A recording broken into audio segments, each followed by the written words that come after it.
Kabataan noon,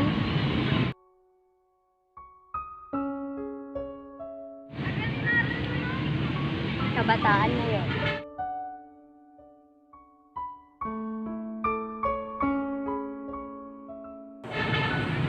Kabataan nooy sinasabing pag-asa ng bayan.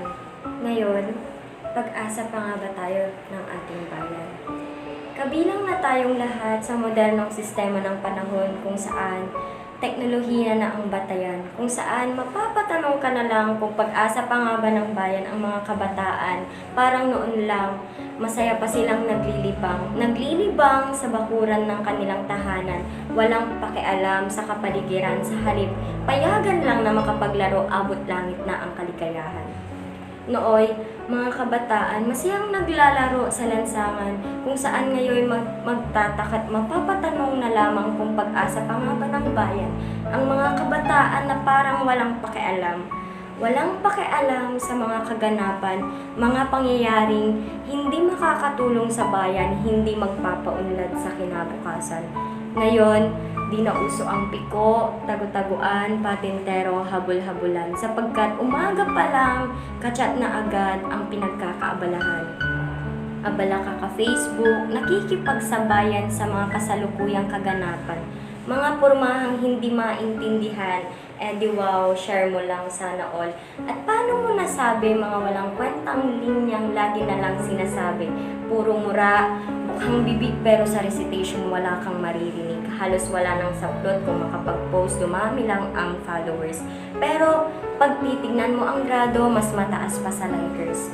Daho, tubig at lupa pa ang pinaglalaroan noon. Ngayon, tanghaling tapat, computer agad ang kaharap. LOL, ML, Dota, ROS. Halos lumiban pa sa klase, makapaglaro lang ng 1 versus 1 sa kaibigan. Kabataan noon, ang tanging pinoproblema ay kung paano lang makabili ng chichirya. Ngayon, di daw mabubuhay ng walang jowa. Kung makapaglayas, akala mo ba'y kayang ipamalas bugso ng damdamin ang pinapairal pero wala namang oras sa pag-aaral. Karamihan ngayon wala ng dignidad, respeto at prinsipyo. Basta makasabay lang sa uso, walang pakialam kahit makasakit na ng ibang tao. Barkada, yan ang sinusunod nila, yan ang pinapakinggan nila. Hindi man lang naisip ang hirap ng magulang, maitaguyod lamang ang pamilya sa kahirapan. Sa bawat paghingi ng pera, pambili ng kolorete at pampaganda. Sa bawat kupit nyo ng pera, pang-computer sa damit. Sana'y katumbas ng pawis, dugo at luha nila. Nasubukan nyo na ba silang pagmasdan? Nasubukan nyo na bang pagmasdan ang mga palad ng inyong mga magulang kung gaano kakapal ang kanilang mga kalyo? Kakatrabaho, maibigay lang ang mga gusto nyo na halos igapang kanila sa kahirapan. Nako, iho, iha, naturingan tayong pag-asa ng bayan, pero bakit parang kabaliktaran? Bakit parang tayo pa ang nagiging problema sa lipunan? Nakakalungkot lang kasi halos lahat nilamon na ng sistema.